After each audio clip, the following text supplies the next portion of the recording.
ஓம் கணபதியே நமக. ஓம் முருகப்பெருமானே நமக. ஓம் ஆஞ்சநேயா நமக. ஓம் நரசிம்மனே நமக. ஓம் குலதெய்வம் பால்முனீஸ்வரரே நமக.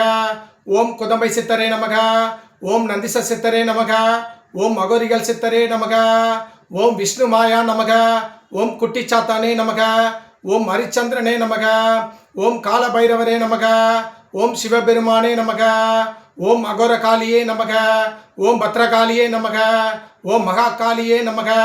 ஜெய் ஜெய் மகா அகோரகாளி, ஜெய் ஜெய் மகா பத்ரகாளி, ஜெய் ஜெய் மகாகாளி. காளி மாதா கி ஜெய். ஓம் குருவே சரணம்.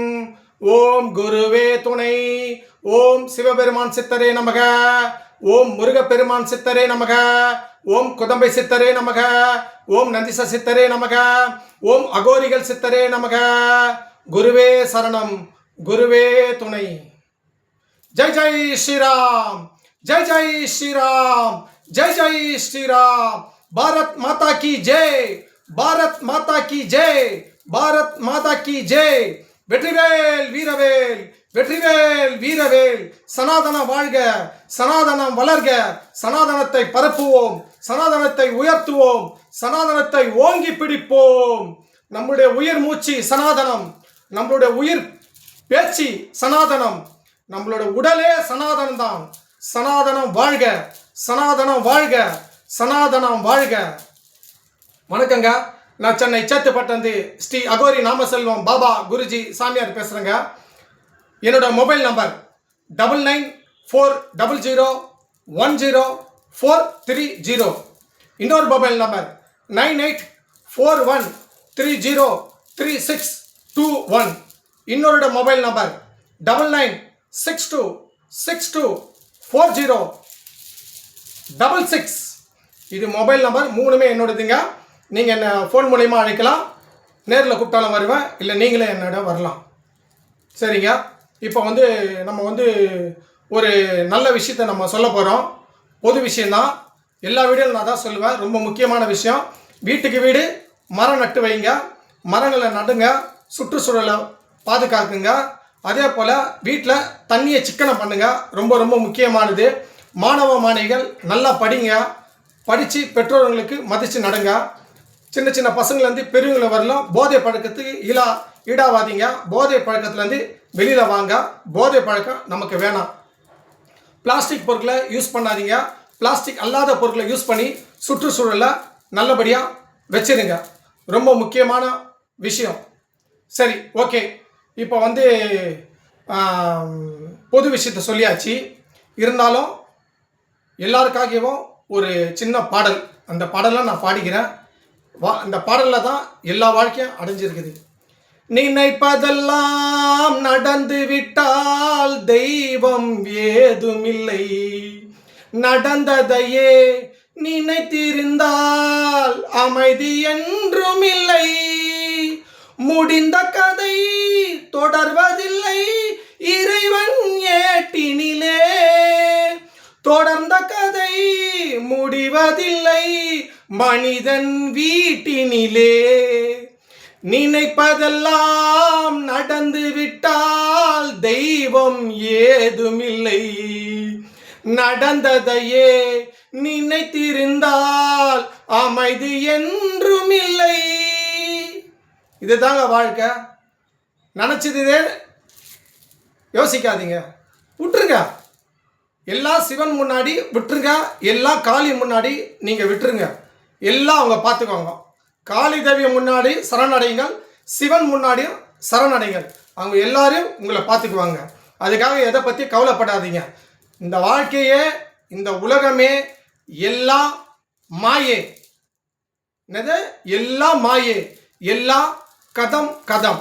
இந்த வாழ்க்கையில் எல்லாருமே நம்ம நடிச்சுட்டு தான் இருக்கோம். ஒவ்வொரு நாளும் நடிப்பு தான் நம்மளோட வாழ்க்கை. சினிமாவில் நடிக்கிறாங்களா, அவங்க மட்டும்தான் நடிகை நீங்கள் நினைக்காதீங்க. வாழ்க்கையில் எல்லாருமே நம்மளும் நடிச்சுட்டு தான் இருக்கோம்.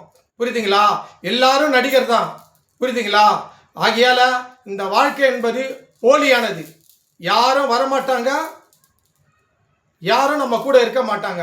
அதனால எல்லாம் மாயே, எல்லாம் கதம் கதம் கதம். இதை நல்லா புரிஞ்சுக்குங்க. சரிங்க. இப்போ வந்து ரொம்ப முக்கியமான சப்ஜெக்ட்டுக்கு நம்ம வருவோம். நிறைய வீடியோவில் நான் விழிப்புணர்வுலாம் சொல்லியிருக்கேன். இது வந்து நல்ல ஆக்கப்பூர்வமான ஒரு வீடியோ இது. இந்த வீடியோவை பாருங்கள்.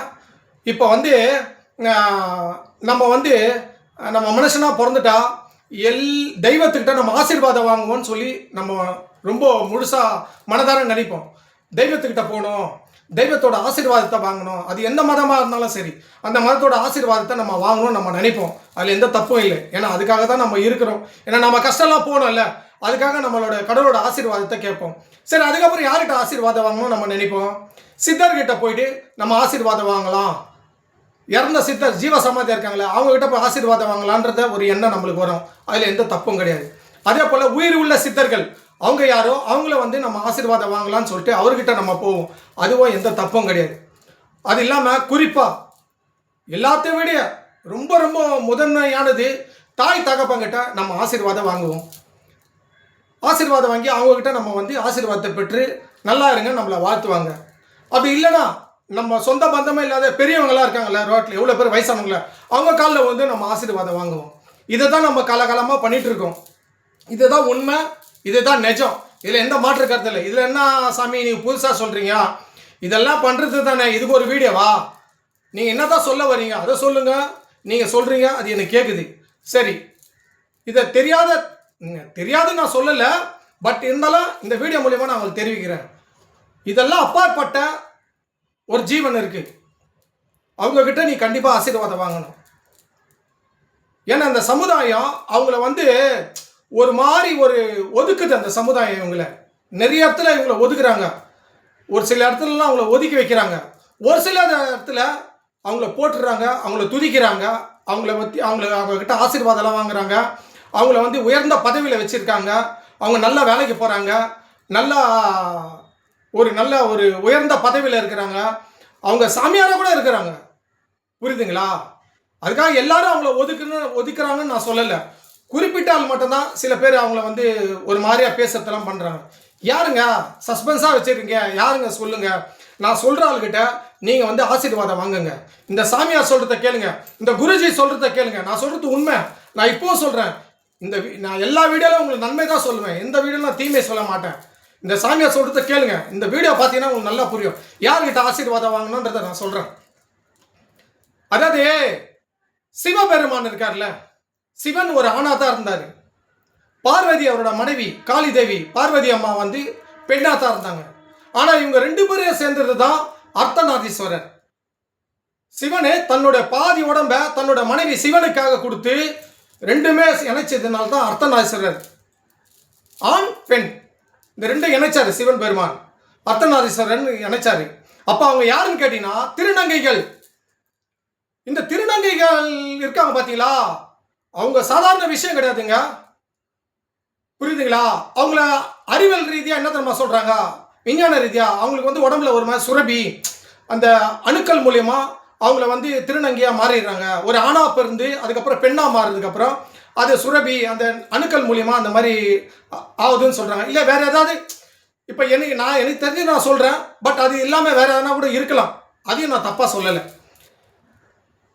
அவர்கள் அந்த மாதிரி மாறிடுறாங்க அப்படின்னு சொல்கிறாங்க. சரி, அதுவும் உண்மைதான், நான் இல்லைன்னு சொல்ல. ஏன்னா விஞ்ஞானத்தை நம்ம குறை சொல்லக்கூடாது, விஞ்ஞானத்தை நம்ம வந்து தூக்கி எறியக்கூடாது, விஞ்ஞானமே இல்லைன்னு நம்ம சொல்லிடக்கூடாது. இந்த உலகத்தில் விஞ்ஞானமும் இருக்குது. அதுக்கு முன்னாடி தான் ஆன்மீகம். இந்த விஞ்ஞானன்றது இப்போ தான் வந்தது. ஆனால் இருந்தாலும் அந்த விஞ்ஞானத்தை நம்ம ஒதுக்கி தள்ளக்கூடாது, விஞ்ஞானத்தை நம்ம குறை சொல்லக்கூடாது, அது உண்மை. சரி, இப்போ வந்து அந்த திருநங்கை இருக்காங்களே, அந்த திருநங்கைன்றது என்னை பொறுத்தவரை நான் சொல்கிறேன், திருநங்கை யார் தெரியுமா? அவதாரம், சிவனோட அவதாரம், பார்வதி தேவியோட அவதாரம், காளி தேவியோட அவதாரம். இந்த திருநங்கைங்க சாதாரண விஷயம் இல்லை. இது என்னோட கருத்து மட்டும் இல்லை, நீ நல்லா தெரிஞ்சு பாருங்க. திருநங்கைன்றவங்க இந்த உலகத்துல அவதாரம் மிகப்பெரிய அவதாரம் எடுத்து இந்த உலகத்துல வந்திருக்காங்க. நான் ஒரு ஆணா பிறந்தா நான் ஒரு அவதாரம், ஒரு பெண்ணா பிறந்தா ஒரு அவதாரம். ஆனா 2ம் கலந்து ஒரு அவதாரம்ன்றது யாராலையும் எடுக்க முடியாதுங்க. அந்த அவதாரத்தை யாராலையும் எடுக்க முடியாது. அவ்வளவு புனிதமானவங்க திருநங்கைங்க, அவ்வளவு உன்னதமானவங்க திருநங்கைங்க. இதை நான் பார்த்திருக்கேன், நான் கண்டிருக்கேன், கண்கூடா நான் பார்த்திருக்கேன் திருநங்கை திருநங்கைகளை. அவ்வளவு ஒரு இந்த பூமியில அவங்க பொறுத்தது மிகப்பெரிய அவதாரம். அந்த அவதாரத்தை யாராலையும் எடுக்க முடியாது. நான் ஆனாதான் நான் வாழ்றேன். ஆனா ஒரு பெண்ணு பெண்ணா தான் வாழுது. ஆனா ரெண்டுமே கலந்து ஒரு மனுஷனால அவதாரம் எடுக்க முடியுமா, வாழ முடியுமா? அது யார் என்றா புனிதமான அந்த திருநங்கைகள் தான். அவங்கள நம்ம போற்றணும், அவங்கள துதிக்கணும், அவங்கள பாடணும், அவங்கள நம்ம வணங்கணும். அதுதான் உண்மை. அதுக்காக தான் இந்த வீடியோ போடுறேன். ரொம்ப அவதாரம் எடுத்த ஒரே ஒரு மனுஷ ரூபத்தில் அவதாரம் எடுத்த ஒரே ஒரு ஆள் யாருன்னு கேட்டீங்கன்னா அந்த திருநங்கைகள் தான். அவங்கள சில பேர் கேவலமா பேசுறாங்க, கேவலமா நடத்துறாங்க, கேவலமா பாக்குறாங்க, கேவலமா கூப்பிடுறாங்க. அந்த மாதிரி செய்யாதீங்க. நம்ம எவ்வளவு பேர்கிட்ட ஆசீர்வாதம் வாங்கியிருப்போம். நான் முன்னாடியே சொன்னேன் இந்த வீடியோல, தாய் தகப்பங்கிட்ட, தெய்வத்துக்கிட்ட, சித்தர்கள் கிட்ட, மகான்கள் கிட்ட, மற்ற இல்லாத பெரியோர்கிட்ட ஆசீர்வாதம் வாங்கியிருப்பாங்க. ஆனா திருநங்கை கிட்ட நீங்க ஆசீர்வாதம் வாங்கி பாருங்க, உங்க வாழ்க்கையே உயரும். உங்களோட முன்னேற்றம் நல்லபடியா இருக்கும். உங்களோட பொருளாதாரம் நல்லா இருக்கும். வாழ்க்கையில நான் சொல்றேங்க, திருநங்கை கிட்ட நீங்க ஆசீர்வாதம் நல்லபடியா வாங்கினீங்களா, நீங்க மோட்சத்துக்கு போவீங்க. அவ்வளவு புனிதமானவங்க திருநங்கைங்க, அவ்வளவு ஒரு உன்னதமானவங்க திருநங்கைங்க. ஆனா அவங்கள சில பேரு கேவலப்படுத்துறாங்க, கேவலமா பாக்குறது, அவங்கள என்னமோ தவறான பாதையில பாக்குறாங்க, பேச்சுக்கெல்லாம் தவறாதல வருது. அவங்கள இந்த சமுதாயத்துல ஒரு சில பேர் தான், எல்லாரும் நான் சொல்ல, எல்லாம் இந்த சமுதாயமே திருநங்கைகளை வேற மாதிரி பாக்குறாங்க எல்லாம் நான் சொல்ல. ஒரு சில பேர் கிண்டல் கேலி எல்லாம் பண்றாங்க. அவங்களுக்காக தான் இந்த வீடியோ போடுறேன். இந்த கிண்டல் கேலி, நையாண்டி, அந்த கேவலமா பண்றவங்களுக்கு தான் இந்த வீடியோ. திருநங்கைகளை நல்லா துதித்து பாடி அவங்கள நல்ல வழி நடத்துறவங்களுக்கு இந்த வீடியோவே இல்லை. எவ்வளவு பேர் கவர்மெண்ட் வேலையெல்லாம் இருக்காங்க திருநங்கைங்களா, எவ்வளவு பிரைவேட் கம்பெனி எல்லாம் இருக்கிறாங்க, எவ்வளவு பட்டம் படிச்சிருக்காங்க, எவ்வளவு பேர் உன்னதமான இடத்துக்கெல்லாம் இருக்காங்க திருநங்கைகள்லாம். அவ்வளவு புனிதமானவங்க திருநங்கைங்க. அந்த திருநங்கைங்க சில பேர் கேவலப்படுத்துறாங்க. அந்த மாதிரி இருக்கக்கூடாது திருநங்கைகளை. அவங்க ஒரு அவதாரம் எடுத்து இந்த பூமியில அவதாரம் எடுத்து வந்தவங்க இந்த திருநங்கைங்க. அவங்க கிட்ட நீ ஆசீர்வாதம் வாங்குங்க. நான் சொல்றேன், நான் எத்தனை இடத்துல எத்தனை பேர் திருநங்கை கிட்ட நான் ஆசீர்வாதம் வாங்கியிருக்கேன். எத்தனை கோயில போகும்போதெல்லாம் அவங்க சுத்தி போடுவாங்க, அவங்க கிட்ட நான் சுத்தி போட்டிருக்கேன். எத்தனை திருநங்கை கிட்ட நான் ஆசீர்வாதம் வாங்கியிருக்கேன். திருநங்கைக்கு எத்தனை பேர் எனக்கு ஆசீர்வாதம் பண்ணியிருக்காங்க. எத்தனை பேர் திருநங்கையால பழைச்சிருக்காங்க, எத்தனை பேர் திருநங்கையால மேலும் மேலும் உயர்ந்திருக்காங்க. ஏன் சென்னையில எவ்வளவு திருநங்கைகள் சாமியாரா இருக்காங்க பாத்தீங்களா? சென்னைக்கு அப்பாற்பட்டு தமிழ்நாட்டில் எவ்வளவு திருநங்கைகள் சாமியாரா இருக்காங்க. அந்த சாமியார்லாம் புனிதமானவங்க. அந்த சாமியார்கிட்ட போய் பாருங்க, அவங்க உங்களுக்கு நிச்சயமா நல்லது நடக்கும். அவங்க சொல்ற அருள்வாக்கு பலிக்கும். அவங்க சொல்ற எல்லா வார்த்தையும் உண்மையா இருக்கும். திருநங்கைங்க அவ்வளவு பவரானுங்க. அவங்க கிட்ட மட்டும் நான் சொல்றேங்க, திருநங்கை கிட்ட எந்த சூழ்நிலையிலும் அவங்க கிட்ட சாபா வாங்காதீங்க. ஒண்ணு அவங்க ஏதாவது கேட்டா, ஏதாவது காசு கேட்டா நீங்க கொடுங்க, இல்லையா கொடுக்க முடியலையா போயிடுங்க. ஆனா திருநங்கைகளை அவங்க கிட்ட எக்காத்து கொண்டோம் நீங்க சாபா வாங்காதீங்க. அது அப்படியே பழிக்கும், அப்படியே பழிக்கும் திருநங்கை கிட்ட. அதுக்காக தான் இந்த வீடியோ போடுறேன். எவ்வளவு சாமியார் தெரியுமா திருநங்கை இருக்காங்க, அவ்வளவு புனிதமானவங்க திருநங்கைங்க. அவங்க கிட்ட போட்டா போய் நின்னா எல்லாமே நடக்குது. எல்லா நன்மையும் சொல்றாங்க, எல்லா பரிகாரமும் சொல்றாங்க. அவ்வளவு அழகா பழிக்குதுங்க திருநங்கை கிட்ட. நான் சொல்றேன், திருநங்கை கிட்ட போங்க, திருநங்கை கிட்ட ஆசீர்வாதம் வாங்க, திருநங்கை கிட்ட அருள்வாக சொன்னாங்களா அந்த இடத்துக்கு போங்க. ரொம்ப அற்புதமானவங்க. அதுக்காக யாரும் வேற யார்கிட்ட போகாதீங்க, மற்ற சாமியார் கிட்ட எல்லாம் போகாதீங்க அப்படி சொல்லல. திருநங்கைன்றவங்க ஒரு ஆணும், நான் ஒரு ஆணு ஒரு பெண்ணு தனித்தனியா இருக்கிறாங்க. ஆனா திருநங்கைன்றது ரெண்டுமே கலந்து இருக்கிறாங்க. அப்ப அவங்க கிட்ட எவ்வளவு ஃப்ளவர் இருக்கும் சொல்லுங்க. அப்ப அந்த மாதிரி திருநங்கை கிட்ட நீங்க போய் சாமி ஆடுறவங்கிட்ட போங்க. அவங்க கிட்ட சாமி அல்லாதவங்க கிட்ட ஆசீர்வாதம் வாங்குங்க. அவங்களுக்கு ஒரு 10 ரூபாய் உதவி பண்ணுங்க. அவங்களுக்கு ஒரு சாப்பாடை வாங்கி கொடுங்க, அவங்களுக்கு ஒரு சேலை எடுத்து கொடுங்க, அவங்களுக்கு ஜாக்கெட் ஏதாவது எடுத்து கொடுங்க. ஏதாவது ஒரு உதவி அவங்களுக்கு செய்யுங்க திருநங்கைக்கு. உண்மையிலுமே சொல்றேன். அவங்க கை வச்சு உங்க மேல ஆசீர்வாதம் பண்ணா உண்மையாலுமே நீங்க நல்லா இருப்பீங்க. புரியுதுங்களா? திருநங்கைக்காக கவர்மெண்ட் எவ்வளவு நல்லதெல்லாம் பண்ணுது. எவ்வளவு தன்னார் தொண்டு நிறுவனங்கள்லாம் திருநங்கை கூப்பிட்டு நிறைய வசதிகள்லாம் கொடுக்குறாங்க, வேலை வாய்ப்பெல்லாம் கொடுக்குறாங்க. எவ்வளோ பேர் பட்டம்லாம் படிக்கிறாங்க, எவ்வளோ பேர் நல்ல உயர்ந்த நிலைமைகள்லாம் இருக்கிறாங்க திருநங்கைகள். எவ்வளோ பேர் சாமியாரெல்லாம் இருக்காங்க. ஆனால் திருநங்கையை வந்து யாருமே கேவலப்படுத்தாதீங்க. கேவலப்படுத்தி அதை அவங்கள அசிங்கப்படுத்தாதீங்க. அவங்க எப்படி வேணா இருக்கட்டும், அது அவங்களோட விருப்பம், அது அவங்களோட இஷ்டம். கடவுள் கொடுத்த வரம், கடவுள் கொடுத்த வரம், அந்த கடவுள் கொடுத்த வரத்தை நம்ம கேவலப்படுத்த கூடாது. கடவுளா படைக்கப்பட்ட வரம் திருநங்கைகள். அந்த திருநங்கையில நம்ம கேவலப்படுத்தி பேசுறதுக்கு நீங்க யாரு, நான் யாரு? அப்ப நம்மள படைக்கப்பட்டார கடவுளே, நம்மள மனுஷனா படைக்கப்பட்டார, நம்மள கேவலப்படுத்தலாமா? படுத்த முடியாதுல்ல. அந்த மாதிரி தான் திருநங்கைகளும். அவங்க புதிய அவதாரம், இந்த பூமியில ஒரு அவதாரம். சிவன் பார்வதி அவங்கள வந்து நான் நிறைய இடத்துல பாக்குறேங்க, நிறைய இடத்துல பார்த்துருக்கேன். நான் திருநங்கைகளை அவ்வளோ ஒரு கேவலமா பேசுறாங்க. இன்னும் அவங்களாம் இந்த பூமியில வாழக்கூடாதா? இந்த பூமியில அவங்க பிறக்க கூடாதா? இல்ல இந்த பூமியில அவங்க வந்து சுவாசிக்க கூடாதா? இல்ல எந்த துறையில அவங்க போக கூடாதா? எதுவும் செய்யக்கூடாதா? திருநங்கைகள்லாம் அவங்கள என்ன நம்ம ஒதுக்கி வச்சிடணுமா? சொல்லுங்க, அவங்கள நம்ம ஒதுக்கி வைக்கணுமா? அவங்க தாங்க சாதிக்கிறாங்க. நிறைய இடத்துல அவங்க தான் சாதிக்கிறாங்க. நம்ம டிவில படத்தெல்லாம் பார்க்கலையா? சரத்குமார் கூட ஒரு படத்துல திருநங்கையா நடிச்சிருக்காருல. எவ்வளவு புனிதமான ஒரு திருநங்கையை காட்டியிருக்காங்க பாருங்க. எவ்வளவு திருநங்கைகளை எத்தனை பேர் வாழ வைக்கிறாங்க, படிக்க வைக்கிறாங்க, எத்தனை பேருக்கு சுத்தி போடுறாங்க, எத்தனை பேர் இவங்களோட மாந்திரிகத்துல மந்திர தந்திரத்தெல்லாம் எடுக்கிறாங்க, எவ்வளவு பேருக்கு நன்மை செய்யறாங்க. நிறைய பேர் திருநங்கையை வச்சுதான் நிறைய பேர் நிறைய வேலையை செய்யறாங்க. நல்லது செய்யறாங்க, கெட்டது செய்யலன்னு சொல்ல, நல்லது செய்யறாங்க. அப்படியாப்பட்ட திருநங்கையை எதிரில் நிறைய பேர் ஒரு மாதிரியா பேசுறாங்க. அது தப்பு. அந்த மாதிரி பேசாதீங்க திருநங்கைகளை. உங்களுக்கு பிடிக்கலையா நீங்க போங்க.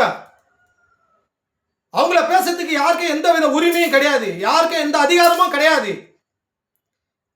நீங்க அவங்கள பேசுறீங்கன்னா சிவனை பேசுற மாதிரி, நீங்க அவங்கள பேசுறீங்கன்னா அந்த பார்வதியே நீ பேசுற மாதிரி, அந்த அர்த்த நாரீஸ்வரரை நீங்க பேசுற மாதிரி பேச முடியுமா உங்களால? ஆகையால இந்த வீடியோ பார்க்குற அனைவருக்கும் நான் சொல்றேன், திருநங்கைகளை யாருமே தயவு கூர்ந்து தெய்வமா பாருங்க. தெய்வமா இல்ல, அவங்க தெய்வம் தான். நான் சொல்றேன், அவங்க தெய்வம் தான். அவங்க சிவன் பார்வதி தான். என்னால அடிச்சு சொல்ல முடியும். திருநங்கைகள் தெய்வம் தான். அவங்கள தெய்வமா பாருங்க, தெய்வமா துதிங்க, அவங்க காலில் விழுங்க, அவங்க கிட்ட ஆசீர்வாதம் வாங்குங்க. அவங்க சொல்றது எல்லாமே நடக்கும். அவ்வளவு சக்தி படைச்சவங்க திருநங்கைகள். அதனால தான் கடவுள் அவங்கள இந்த பூமியில அவதாரம் எடுத்து இருக்கார், அவதாரத்தை கொடுத்து இருக்கார். அந்த சிவன் பார்வதி இந்த பூமியில அவதாரம் எடுத்திருக்காங்க இந்த திருநங்கைகள் மூலியமா. இது என்ன மாதிரி உள்ள ஒரு சாமியாரங்களுக்கு நல்லா தெரியும். அவங்க எதுக்காக பிறந்தாங்க, எதுக்காக இந்த பூமியில வாழ்றாங்க, எதற்காக அவங்க சுவாசிக்கிறாங்க, எங்களை மாதிரி சாமியாரங்களுக்கு தெரியும். அவங்கள தயவு செய்து கொச்சப்படுத்தாதீங்க. அதுக்காக தான் இந்த வீடியோ போடுறேன். திருநங்கை கிட்ட சாமியார்லாம் இருக்காங்க, அவங்க கிட்ட போங்க, அவங்க நன்மை செய்வாங்க.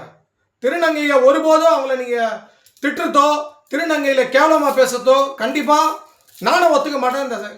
இந்த உலகமும் ஒத்துக்காது, இந்த சமுதாயமும் ஒத்துக்காது. புரியுதுங்களா? அவங்கள நல்வழி நடத்துங்க. அவங்களுக்கு எந்த இடத்துல நீங்க வந்து கேவலமா பேசாதீங்க. அதுக்காக தான் இந்த வீடியோ போடுறேன்.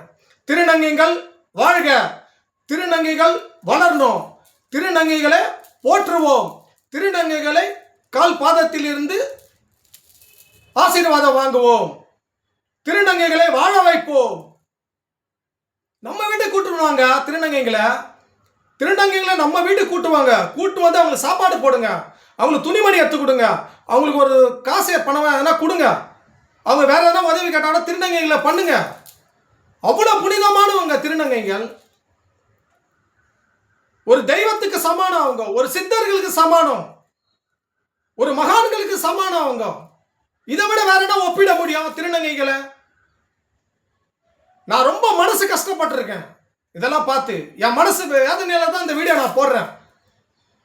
எத்தனை திருநங்கைகளுக்கு நான் உதவி பண்ணியிருக்கேன் தெரியுமா? என்னால முடிஞ்ச உதவி. நான் கொடுத்து யாரும் திருநங்கைலாம் பெரிய கோடீஸ்வரனா ஆகல, பணக்காரலாம் ஆகல. ஏன்னா அந்த மாதிரி கொடுக்கணும்னா நான் முதல்ல கோடீஸ்வரனா இருக்கணும், நான் பணக்காரனா இருக்கணும். என்னால முடிஞ்ச உதவி, என்னால முடிஞ்ச உதவியை திருநங்கைகளுக்கு நான் நிறைய பேருக்கு பண்ணியிருக்கேன். இதெல்லாம் நான் வெளில சொல்ல முடியுமா? சொல்ல முடியாது. தெய்வமா இருக்கக்கூடிய திருநங்கைகளை நாம் போற்றுவோம். தெய்வமா இருக்கக்கூடிய திருநங்கைகளை நம்ம எல்லாரும் சேர்ந்து வாழ வைப்போம். தெய்வமா இருக்கக்கூடிய திருநங்கைகளை ஆசீர்வாதத்தை அவர்களிடம் நம்ம பெற்றுக்கொண்டு நம்ம வாழ்க்கை சிறப்பாக அமைய திருநங்கைகளிடம் செல்லுங்கள், அவர்களிடம் ஆசீர்வாதம் வாங்குங்கள். அதற்காக தான் இந்த வீடியோ போடுறேன். இந்த வீடியோ பாருங்க. இந்த வீடியோ பார்த்துட்டு பெல் பட்டன் அழுத்துங்க, சப்ஸ்கிரைப் பண்ணுங்க. எல்லாருக்கும் இந்த குறிப்பாக இந்த வீடியோவை எல்லாருக்கும் ஷேர் பண்ணுங்க. அதுதான் ரொம்ப முக்கியமானது. திருநங்கைகளை பற்றி நான் பேசியிருக்கிறதே அதுக்காக தான். மன வருத்தத்தில் தான் நான் இந்த வீடியோ போட்டிருக்கேன். புரியுதுங்களா? நிறைய இடத்துல இந்த மாதிரி தான் செய்கிறாங்க. ஆகையால் திருநங்கைகளை நம்ம எப்போதும் அவங்கள ஒரு தெய்வமாக நினைப்போம். இதுக்காக தான் இந்த வீடியோ போடுறேன். சரிங்க, அடுத்த வீடியோவில் உங்களுக்கு இதை விட நல்ல தகவல்லாம் நான் சொல்கிறேன், நல்ல விஷயங்கள்லாம் சொல்கிறேன். விடைபெறுவது உங்கள் அகோரி பாபா நாமாஜி. வணக்கம்.